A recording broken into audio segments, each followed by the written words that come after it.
नमस्कार। आज हम BCom part first EFM paper first business economics के सिलेबस के बारे में जानकारी लेंगे। बेसिकली ईएफएम में दो पेपर हैं। एक पेपर फर्स्ट जिसका नाम बिजनेस इकोनॉमिक्स है, व्यावसायिक अर्थशास्त्र, और दूसरा जो पेपर है उसका नाम है economic environment in India, Bharat में आर्थिक पर्यावरण। तो अपनी एमजीएस यूनिवर्सिटी में सिलेबस को 5 भागों में क्लासिफाई किया हुआ है, 5 यूनिट में इसको बांटा हुआ है।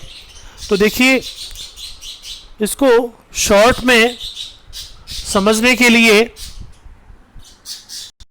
तो अर्थशास्त्र के भी 5 भाग किए हुए हैं। इस सिलेबस को शॉर्ट में समझ लेते हैं।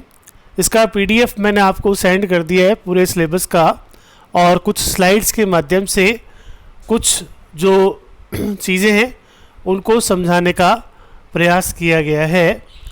तो अर्थशास्त्र के बेसिकली 5 भाग किए हुए हैं। पहला है आपका उत्पादन, दूसरा उपभोग, तीसरा वितरण, चौथा विनिमय और पांचवा राजस्व। 5 भाग किए हुए हैं। पहला है उत्पादन यानी कि प्रोडक्शन, दूसरा है उपभोग यानी कि कंजप्शन, तीसरा है एक्सचेंज यानी कि विनिमय, चौथा है डिस्ट्रीब्यूशन यानी कि वितरण, और पांचवा पार्ट है इसका राजस्व यानी कि पब्लिक फाइनेंस। तो 5 बेसिकली पार्ट किए हुए हैं। तो सबसे पहले इसका जो हिस्सा है वह है प्रोडक्शन। तो प्रोडक्शन जो है, इसमें किसी वस्तु में किसी न किसी प्रकार की उपयोगिता का निर्माण करना उत्पादन कहलाता है। यह उपयोगिता किसी भी प्रकार की हो सकती है। तो generation of utility is known as production. किसी भी कमोडिटी में, किसी भी आर्टिकल में, किसी भी थिंग में किसी प्रकार की कोई भी उपयोगिता का जनरेशन किया जाता है, यूटिलिटी का जनरेशन किया जाता है, वह प्रोडक्शन कहलाता है। और ये जो प्रोडक्शन है वो उत्पादन के 5 साधनों द्वारा किया जाता है। उत्पादन के 5 साधन कौन कौन से? भूमि, श्रम, पूंजी, संगठन और साहस। ये 5 जो है वह उत्पादन के मुख्य घटक होते हैं। प्रोडक्शन के जो मुख्य मेन कंपोनेंट्स होते हैं, सबसे पहला है लैंड, भूमि यानी कि लैंड, दूसरा है लेबर यानी कि श्रम, तीसरा है कैपिटल यानी कि पूंजी। तो भूमि, श्रम, पूंजी, संगठन यानी कि ऑर्गेनाइजेशन, साहस यानी कि एंटरप्रेनर। तो इस तरह से 5 पार्ट किए हुए हैं प्रोडक्शन के। इनके द्वारा जो है प्रोडक्शन किया जाता है। और जो प्रोडक्शन किया जाता है उनमें, जैसा कि आप सबसे पहले देख रहे हैं, किसका स्थान है? भूमि का, लैंड का। तो उत्पादन में भूमि के बारे में जानकारी यूनिट सेकंड में दी गई है। इसी प्रकार से श्रम में जनसंख्या इत्यादि के कुछ हिस्से हैं, उनके बारे में जानकारी यूनिट सेकंड में दी गई है। और इसी प्रकार से यूनिट सेकंड में ही पूंजी निर्माण, पूंजी क्या होती है, इन सब चैप्टर्स को शामिल किया हुआ है। तो इस प्रकार से उत्पादन के जो विभिन्न कंपोनेंट्स हैं, विभिन्न जो पार्ट है, उनको यूनिट सेकंड में हमने समझा है, हमने देखा है। तीसरा जो यूनिट है वह है कंजप्शन का यानी कि उपभोग, जो कि मैंने सेकंड पार्ट बताया था आपको। पहला है प्रोडक्शन यानी कि उत्पादन, दूसरा है उपभोग। उपभोग के बारे में जो विभिन्न चैप्टर्स हैं उनकी जानकारी यूनिट 3 में दी गई है। कंजप्शन के बारे में उपभोग, उपभोग का अर्थ क्या है? किसी भी वस्तु को कंज्यूम करना, उपभोग करना, उसका उसकी जो उसके अंदर जो यूटिलिटी है उसको कंज्यूम करना उपभोग कहलाता है। और उपभोग में बहुत सारी चीज़ें हैं, जैसे उपयोगिता नियम है, यूटिलिटी एनालिसिस है, उपयोगिता के बारे में रूल्स बताए हुए हैं, नियम बताए हुए हैं, उनको समझाया हुआ है। इसी प्रकार से उपभोग में मांग और पूर्ति भी शामिल है। उपभोग में ही और भी चीज़ें जैसे उपयोगिता ह्रास नियम, समसीमांत उपयोगिता नियम, उपभोक्ता की बचत, इस प्रकार के विभिन्न प्रकार के चैप्टर्स को जो है उपभोग सेक्शन में इंक्लूड किया हुआ है। तो इस प्रकार से उपभोग जो है कंजप्शन,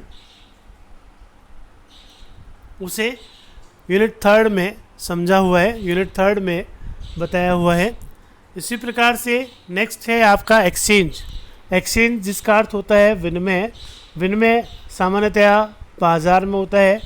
विनिमय का अर्थ होता है लेन देन, लेना और देना, जो ट्रांजैक्शन होता है, लेन देन होता है, उसे आप विनिमय कहते हैं। तो किसी वस्तु को खरीदने के लिए हम किसी मुद्रा का त्याग करते हैं और वह वस्तु प्राप्त करते हैं, तो ये अपने आप में एक विनिमय है। पुराने समय में विनिमय जो है वस्तु के बदले वस्तु के माध्यम से भी विनिमय होता था। तो इस प्रकार से इस यूनिट में, यूनिट 4 में हम विनिमय के बारे में जानकारी लेंगे। विनिमय क्या होता है, विनिमय कहाँ होता है? विनिमय सामान्यतः बाज़ार में होता है। तो बाज़ार क्या है? बाज़ार का क्लासिफिकेशन, बाज़ार प्रतियोगिता के आधार पर जो है उसके अंदर पूर्ण प्रतियोगिता बाज़ार, अपूर्ण प्रतियोगिता बाज़ार, एकाधिकार बाज़ार, मूल्य विभेद, इस प्रकार की चीज़ों को हम इसमें समझेंगे, जिसमें perfect competition, imperfect competition, monopoly and price discrimination etcetera, जो कुछ चैप्टर्स हैं, मार्केट के बारे में कुछ चैप्टर्स हैं, इनको हम एक्सचेंज सेक्शन में, विनिमय सेक्शन में समझेंगे। इसी प्रकार से इसका जो चौथा हिस्सा है वह है डिस्ट्रीब्यूशन, जिसे यूनिट 5 में हमें समझाया हुआ है। डिस्ट्रीब्यूशन यानी कि वितरण। वितरण का अर्थ क्या है? बांटना, डिस्ट्रीब्यूट करना, कि जो भी पैसा एक एंटरप्रेन्योर ने कमाया है उसे वह विभिन्न प्रकार के जो प्रोडक्शन के जो कंपोनेंट्स हैं, पार्ट हैं, उनमें उन पैसे को वह डिस्ट्रीब्यूट कर देता है। जैसा कि मैंने अभी आपको बताया था कि उत्पादन के 5 जो है वो फैक्टर्स होते हैं, 5 कंपोनेंट्स होते हैं मेन, जिनके माध्यम से उत्पादन किया जाता है। जैसे भूमि है, श्रम है, पूंजी है, संगठन है और साहस है। तो इस प्रकार से भूमि का रिवार्ड होता है, उसका लगान, उसका रेंट जो है उसका रिवार्ड होता है, रेम्युनरेशन होता है। इसी प्रकार से लेबर है, तो लेबर का जो रेम्युनरेशन है वह उसकी मजदूरी होता है, वेजेस होती है। तो वेजेस के बारे में विभिन्न प्रकार के सिद्धांत को हम इसमें समझेंगे, लगान के विभिन्न प्रकार के सिद्धांत को हम समझेंगे। इसी प्रकार से पूंजी है, कैपिटल, तो कैपिटल पर ब्याज दिया जाता है, ब्याज उसका रिवार्ड होता है। ब्याज के विभिन्न प्रकार के सिद्धांतों को इसमें समझाया हुआ है, विभिन्न प्रकार की बातों को इसमें समझाया हुआ है। इसी प्रकार से नेक्स्ट है आपका एंटरप्रेन्योर। एंटरप्रेन्योर जिसे साहसी कहा जाता है। साहसी वह व्यक्ति होता है जो जोखिम लेता है, जोखिम लेने का साहस करता है और उस साहसी को जो है अंत में लाभ प्राप्त होता है। तो लाभ या हानि कुछ भी हो सकती है, तो लाभ प्राप्त होता है और उन लाभ के विभिन्न प्रकार के सिद्धांतों को इसके अंदर समझाया हुआ है। उसके अलावा राष्ट्रीय आय एक और चीज़ है जिसे इसके अंदर देखा हुआ है। तो हमने देखा कि जो अपना सिलेबस डिज़ाइन किया हुआ है वो इस प्रकार से प्रोडक्शन है, उसके बाद कंजप्शन है, उसके बाद एक्सचेंज है, उसके बाद डिस्ट्रीब्यूशन है और लास्ट में पब्लिक फाइनेंस है। पब्लिक फाइनेंस अपने सिलेबस में नहीं है इसलिए इसको छोड़ दिया गया है। उससे पहले यूनिट 1 में आपको अर्थशास्त्र के विभिन्न प्रकार के भागों के बारे में, विभिन्न चीज़ों के बारे में इंट्रोडक्टरी जो है जानकारी दी हुई है कि व्यावसायिक अर्थशास्त्र क्या होता है, व्यावसायिक अर्थशास्त्र का महत्व क्या है, स्थैतिक और प्रायोगिक अर्थशास्त्र क्या होता है, स्टैटिक एंड डायनेमिक इकोनॉमिक्स क्या है, इकोनॉमिक रूल क्या है, अर्थशास्त्र के नियम क्या है, उनकी रिजिडिटी क्या है, इस प्रकार के बहुत सारी चीज़ों को, मैक्रो इकोनॉमिक्स क्या है, व्यष्टि और समष्टि अर्थशास्त्र क्या है, उन सब चीज़ों को इसमें समझाया हुआ है। तो इस प्रकार से हम देखते हैं कि सिलेबस बहुत ही अच्छे ढंग से डिज़ाइन किया हुआ है, जिसका पीडीएफ आपको सेंड कर दिया गया है। आगामी कक्षाओं में इसी सिलेबस पर चलते हुए हम कुछ और बातों को समझेंगे। सबसे पहले अर्थशास्त्र का इंट्रोडक्शन वगैरह इन सब की क्लासेस ली जाएगी। उसके बाद आपको आगे जो है धीरे धीरे विषय में प्रवेश करना बताएंगे कि किस प्रकार से आप विषय में प्रवेश करेंगे और किस प्रकार से आप जो है इसको देखेंगे। तो लगातार जो है बने रहिए, लगातार देखते रहिए, और कोई भी आपके पास अर्थशास्त्र की बुक होनी चाहिए बेस के रूप में, ताकि आप इन सब चीज़ों को बारीकी से समझ सकें। और इसके अलावा आपको पीडीएफ वगैरह जो है सेंड किया जाएगा, तो आप आसानी से अपने नोट्स भी है उनके माध्यम से बना सकते हैं, देख सकते हैं।